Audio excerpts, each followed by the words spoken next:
Imagine you are holding a winning lottery ticket. You bought it, you scratched it, you matched every single number. You just know it's real. Right. The universe knows it's real. Exactly. The reality of your sudden wealth is, like, technically an indisputable fact, but when you get to the lottery office, you realize you lost your driver's license. You have absolutely no ID. Oh, no. That is a nightmare. Yeah. The cashier looks at you, looks at the ticket, and just shrugs.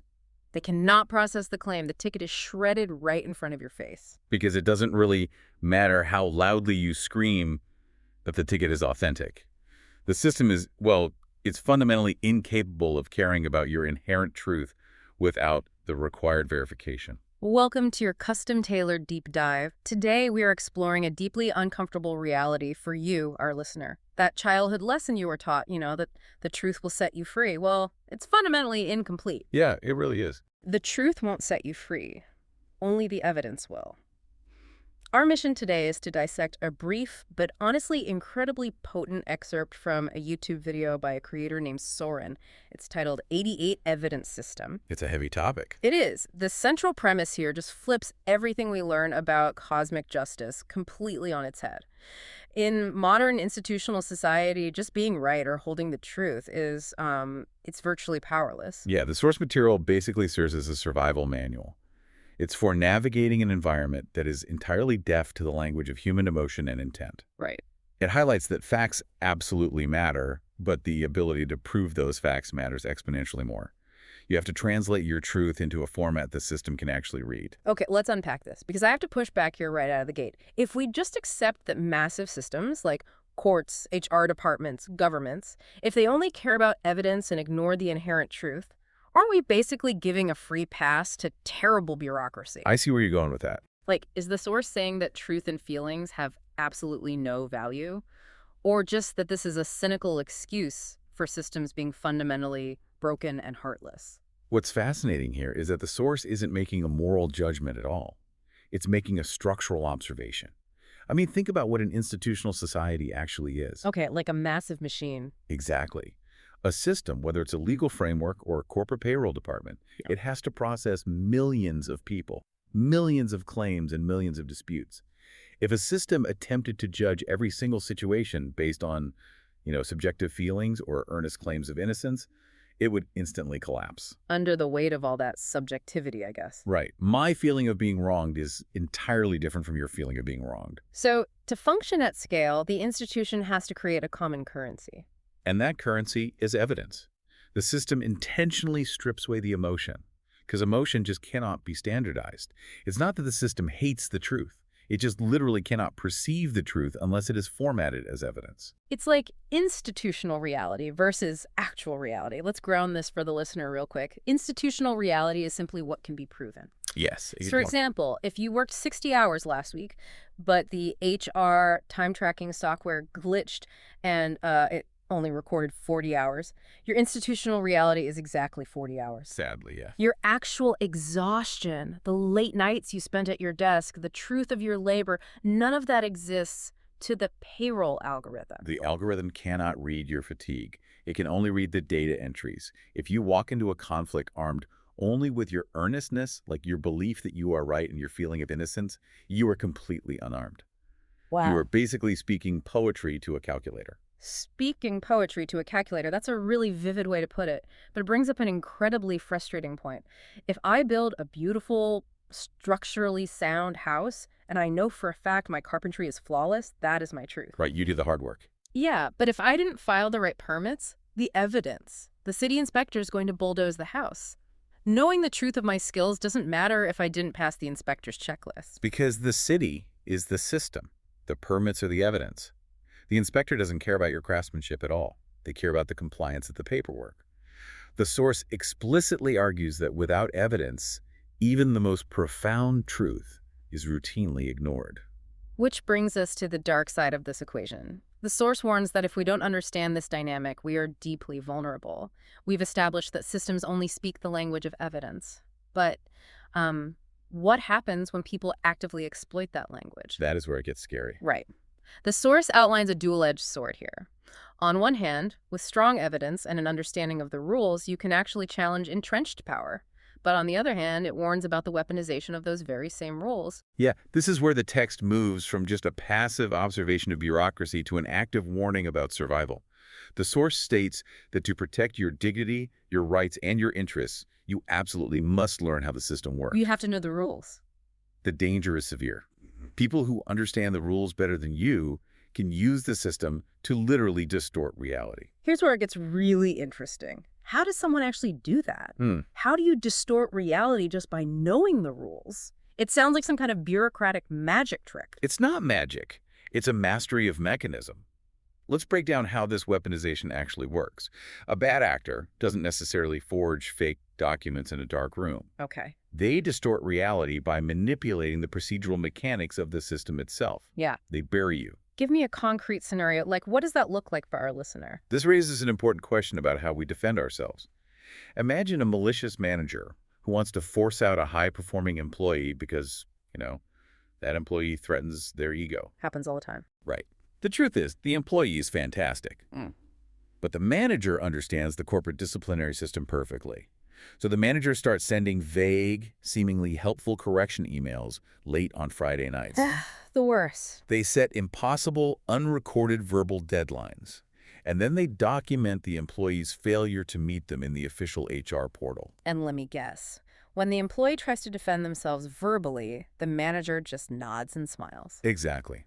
They nod, they smile, but they never enter that defense into the system. So the manager is building an architectural framework of failure entirely on paper.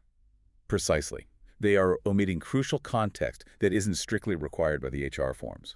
To the HR department reviewing the file 6 months later, they don't see a threatened manager or a stellar employee. They just see the paper trail. They see a completely documented, procedurally sound trail of missed deadlines and formal warnings. The institutional reality has been successfully distorted to show an incompetent worker. And what happens to the employee in that scenario? The source paints this really tragic picture where the victim is left just repeating their innocence and suffering. That is the tragic result. The employee sits in the termination meeting screaming, "But I did the work! You set me up!" But the HR representative just points to the file. Because the other person filed the paperwork correctly. The system sanctions the gaslighting because the system only sees the procedure. That implies that institutional reality is completely malleable. Like, it's not a fixed truth. It's just clay waiting to be molded by whoever holds the best procedural tools. In the eyes of the institution, reality is absolutely malleable. Institutional reality is not what actually happened. It is what can be proven to have happened, according to the rulebook. Which is wild to think about. It is. That is why critical thinking in the modern world isn't just about knowing what is true. It is about mastering the rules of proof. You cannot just rely on the moral high ground. The moral high ground is totally useless if a bad actor is building a procedural wall right around you. I mean, I think about how often we see this play out in the legal system. Oh, constantly. A case isn't always won by the person who is morally right, or even factually right. It's often won by the lawyer who better understands the rules of evidence and procedure.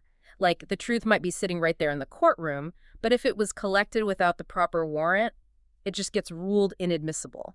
The legal system is the ultimate example of this. It operates on verification, not veracity. Veracity is the inherent truthfulness of a statement. Okay, the actual truth. Right. Verification is the strict process of establishing that truthfulness according to a specific, agreed-upon set of rules. The source is explicitly warning us that massive systems only care about the latter. If the truth cannot be verified through its established channels, it simply does not exist. So, if you want to protect yourself, you have to fight paper with paper. You have to fight data with data. You cannot fight data with feelings. You have to translate your innocence into the syntax of the system. We've talked about this in terms of defending against malicious managers or, navigating epic courtroom dramas. But this dynamic isn't just for massive systemic conflicts. Not at all. The source applies this exact same cold, calculated logic to our mundane, everyday lives. It specifically targets our careers and personal achievements. The translation problem isn't just about defending yourself from harm. It's about ensuring your actual value is recognized by the world around you. The text actually states that you may genuinely possess great ability, or you may have accomplished something truly remarkable. But if you cannot prove it, demonstrate it, or make others understand it, you may never gain recognition. Which brings us back to the listener. I mean, think about your own workplace. How many times have you seen the hardest working, most talented person in a department get passed over for a promotion, Oh, yeah. while someone with half the talent but twice the visibility gets the job? All the time. So what does this all mean? It's the corporate version of the tree falling in the forest. If you are the glue holding your entire team together, but your boss's promotion spreadsheet only tracks sales numbers, your invisible labor never happened. The system is blind to invisible labor. If your superpower is, like, diffusing team conflict and keeping morale high during a crisis, there is no standard key performance indicator, no KPI for empathy. So how do you translate that? I mean, if the system can't see the value you provide, how do you force it to recognize you without becoming a completely different person? If we connect this to the bigger picture, you don't change your value, you change your formatting. You have to map your invisible labor to something the system is already programmed to care about. Give me an example. Instead of saying, I kept the team from quitting during a stressful quarter, which is a subjective feeling, you translate it into institutional reality. You document that your team interventions directly correlated with a 15% increase in project retention rate and maybe a reduction in onboarding costs for new hires. Ah, okay. You aren't just logging your hours, you are actively forcing the system to read your value in its native tongue. The source isn't telling you to become a cynical bean counter. It is offering an empowering tool. It's demanding that you take agency over how you are perceived. Because so many people just get stuck in resentment. Exactly. They think, the system is rigged, it doesn't see my true brilliance, it only cares about metrics. They just wait to be discovered. They sit there repeating their unrecognized brilliance and suffering. Yes. They expect the hiring manager or the grant committee to intuitively grasp their value. But those committees are dealing with scale. They have 1,000 applicants. They cannot deeply know the inherent truth of your talent. They can only evaluate the evidence you provide them. It's building the portfolio. It's writing the case study of your own success. You have to stop relying entirely on just being capable and start actively constructing the evidence that your job was done exceptionally well. Learning to generate that evidence is a core competency of modern life. It is not selling out to the corporate machine. It is not being fake. It is simply learning the operational language of the society we live in. I think that distinction is absolutely vital for the listener to grasp. This isn't about generating false evidence to distort reality like the malicious manager we talked about earlier. No, not at all. It is about taking your genuine truth, your actual hard work, your real innocence, and giving it the armor it needs to survive in a hostile institutional environment. Armor is the perfect metaphor. Without that evidence-based armor, your truth is incredibly fragile. It can be crushed by a single missing signature or an improperly filed form. Let's synthesize all of this. We started by tearing down the comforting childhood promise that the truth will set you free, using Soren's framework of the evidence system. We've uncovered that in any institutional setting, a legal battle, a bureaucratic nightmare, or a Tuesday morning trying to get your boss to recognize your worth, truth is merely a necessary foundation. But evidence is the architecture that makes that truth visible to the world. The truth is the blueprint. But you cannot live inside a blueprint. You have to build the house. And the institution only recognizes the bricks, the mortar, and the signed permits of evidence. We've seen the mechanisms of how this works. We've seen how bad actors use the procedural rulebook to bury legitimate claims and construct a false institutional reality. The system accepts their fabricated narrative because it fits the required format. Because the system is entirely blind to justice. It only sees the procedure. Which means protecting yourself, your rights, and your career requires you to master that procedure. You have to stop demanding that the system speak your language of feelings and inherent truth.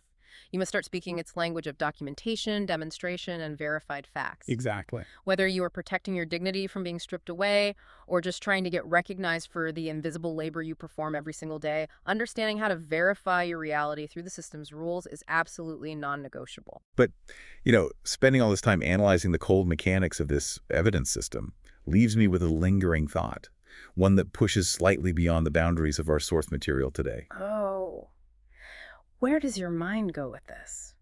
Well, if we fully accept this reality, if we live in a society where the proof of truth is definitively more important than the truth itself, what happens to all the invisible, unprovable truths?